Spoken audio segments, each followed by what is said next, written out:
शिकारी आएगा, दाना डालेगा, जाल बिछाएगा, फंसने का नहीं। इस कहावत को आपने कई बार सुना होगा, जो हिदायत और सतर्क देने के लिए जमाने से बोला जा रहा है। आज के दौर में यह बिल्कुल सटीक बैठती है। आए दिन लालच में लोग किसी न किसी ठगी, जालसाजी, फरेब के शिकार किसी न किसी चीज के लिए बन ही रहे हैं।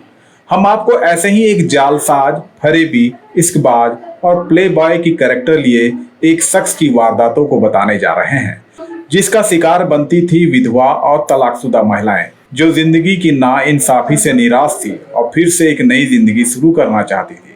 हालांकि मीठी मीठी बातों के चक्कर में सबों को धोखा और बर्बादी ही मिली। इस प्ले बॉय बने शख्स ने अब तक 80 ऐसी महिलाओं को अपने झांसी और प्यार के जाल में फंसाकर पैसा ही ऐठा, साथ ही आशिकी भी किया।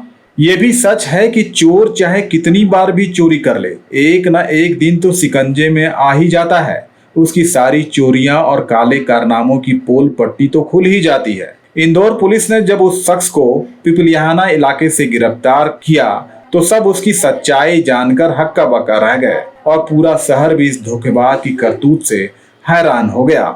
इसके बारे में मालूम पड़ा कि सचिन जगतापे नाम के इस शख्स ने कई राज्यों में अपना नेटवर्क फैला रखा था। उसकी हिंदी, अंग्रेजी और मराठी भाषा में भी अच्छी पकड़ थी, जो खुद को एक बड़ा कारोबारी के तौर पर पेश आता था। उसने 80 से अधिक तलाकशुदा और विधवा महिलाओं के साथ शादी का झांसा देकर ठगी की। यह काम वह 2018 से ही कर रहा था। बड़नगर थाना प्रभारी अशोक पाटीदार ने आरोपी सचिन के बारे में खुलासा किया कि बड़नगर में रहने वाली एक तलाकशुदा महिला ने मैट्रिमोनियल साइट के जरिए संपर्क किया था। उसने विज्ञापन दिया था कि वह सिर्फ तलाकशुदा या विधवा महिला से ही शादी करेगा। इसके बाद ही वह महिला सचिन के संपर्क में आई तो वह खुद को बड़ा कारोबारी बताया और करीब 5 बार उसके घर भी आया। उसने उस महिला को कारोबार में घाटे और फ्लैट खरीदने की बात बताकर अपनी असमर्थता भी दिखाई।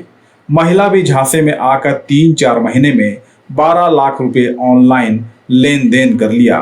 आरोपी ने उससे एक आईफोन भी ले लिया। इसी तरह सचिन ने एक अन्य महिला के साथ भी धोखाधड़ी की, जो मैट्रिमोनियल साइट के जरिए उज्जैन की एक विधवा महिला को फंसाया था। वह भी उसकी चिकनी चुपड़ी बातों में आकर फंस गई और सचिन ने 3.5 लाख रुपए ऑनलाइन ट्रांसफर करवा लिए। जब दोनों महिलाएं ने इस फरेब की सच्चाई का पता चला तो पांव तले जमीन ही खिसक गई।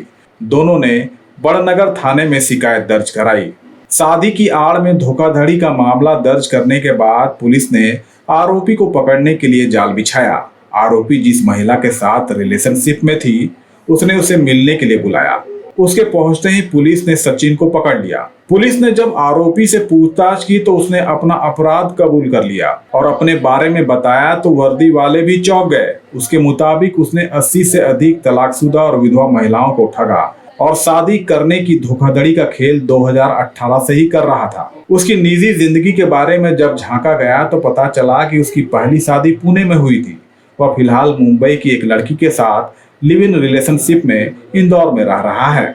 फिलहाल पुलिस अभी उसकी और कुंडली खंगाल रही है कि आखिर उसके काले कारनामों के और कौन कौन से किस्से और चिट्ठे हैं।